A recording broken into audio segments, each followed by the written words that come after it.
আপনি কি আমাকে সবকিছু খুলে বলবেন? শুনতে চাও? শোনো তাহলে। একদিন আমার পিতা রাজ সিংহাসনে বসেছিল।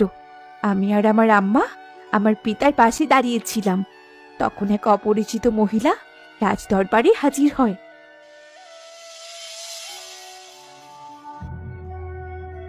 মহারাজের জয় হোক।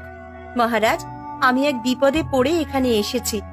আমি শুনেছি আপনি আপনার প্রজাদের খুবই ভালোবাসেন। আপনার রাজ্যে সবাই সুখী। তাই আপনি যদি আমাকে একটু সাহায্য করতেন, তাহলে হয়তো এই দুঃখিনী নতুন করে বাঁচতে পারত। তুমি ঠিকই শুনেছ, আমি আমার প্রজাদের খুবই ভালোবাসি, আর আমার রাজ্যের প্রজারা অনেক সুখে শান্তিতে থাকে। এবার বলো তোমার কি প্রয়োজন? মহারাজ, আমি অন্য রাজ্য থেকে অপয়া অপবাদ নিয়ে এই রাজ্যে পালিয়ে এসেছি। আপনি যদি আমাকে একটু থাকার জায়গা আর কিছু অর্থ দিতেন, তাহলে আমি একটা নতুন ঘর বানিয়ে থাকতে পারতাম। ঠিক আছে, আমি তোমাকে থাকার জায়গা দিলাম। তুমি দক্ষিণের জঙ্গলের পাশে যেখানে খুশি ঘর বানিয়ে থাকতে পারো। আর মহামন্ত্রী, আপনি মেয়েকে কিছু স্বর্ণ মুদ্রা দিয়ে দিন, যাতে তার মতো ঘর বানিয়ে থাকতে কোনো কষ্ট না হয়। জি মহারাজ,